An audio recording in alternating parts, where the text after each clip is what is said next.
It's a scorching day in 1957 in Geneva, Colombia. In a modest, struggling household, a boy named Luis Alfredo Garavito is born. No one could have imagined that the child with wide, searching eyes would grow up to be one of the most infamous figures in criminal history. But his story is not just about what he did. It's a harrowing journey through a twisted mind shaped by torment and darkness. Luis's early years were anything but ordinary or kind. His childhood was a perfect storm of misery. An abusive father who ruled the household with an iron fist and relentless cruelty, and a life devoid of warmth or safety. Beaten down physically and emotionally, Garavito learned early on that the world was a place of pain and powerlessness. But here's where it gets even more disturbing. Abuse wasn't just inside his home, it was everywhere. He was sexually abused by close family friends, scarring him in ways that would later shock the entire world. Fast forward to his teenage years, Garavito is now a young man with a tortured soul. He drifts from job to job, never quite finding a place in the world. He's described by those who knew him as a volatile mix of charm and darkness, a man who could slip from friendly smiles to brooding silence in an instant. But beneath this surface, Luis was already spiraling into obsession. He developed a deep-rooted hatred for what he saw as the most vulnerable and innocent: children. His mind twisted reality, channeling his own suffering into something truly sinister. By the late 1980s, Garavito had started moving from city to city across Colombia, always staying on the fringes, blending in just enough to avoid attention. But while his exterior seemed like that of a typical drifter, a shadow was creeping behind him, a trail of disappearances and unspeakable acts that would earn him a nickname that struck terror into the hearts of families: La Bestia, or the Beast. Luis's MO was as cunning as it was horrifying. He'd approach young boys, often from impoverished or struggling backgrounds, and lure them with the promise of work, gifts, or food.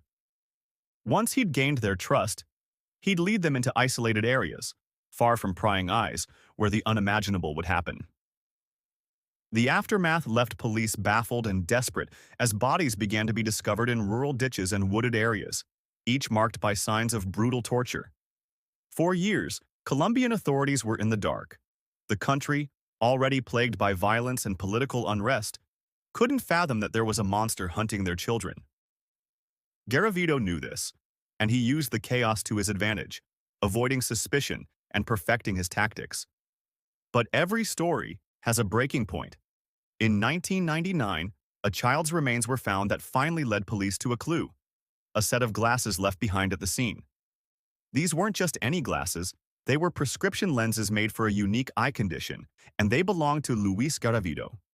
It didn't take long before his long list of aliases and fake addresses unraveled under the scrutiny of the authorities. When Garavito was arrested, the interrogation room became the stage for a chilling confession. Over days, he admitted to killing at least 140 boys, but hinted that the real number could be higher, much higher. The details were grotesque, enough to make even the most hardened detectives shudder. The depravity, the planning, the sheer numbers, it defied understanding. Now, here's the part that will make your stomach turn. Despite being convicted for hundreds of murders, the maximum sentence in Colombia at the time was only 30 years. Due to Garavito's cooperation with the investigation, his sentence was further reduced to 22 years. The news sparked outrage, and the public demanded reforms. But Garavito sat in prison, unbothered, knowing that he might one day see freedom again. In 2021, there was news of his potential release due to time served and good behavior, which sent shockwaves through Colombia. The idea of the beast walking free was unthinkable for a country that had barely recovered from the horror he wrought. Luis Garavito's story is more than the tale of a man who became a monster. It's a testament to how unchecked trauma and societal failings can give rise to unspeakable evil.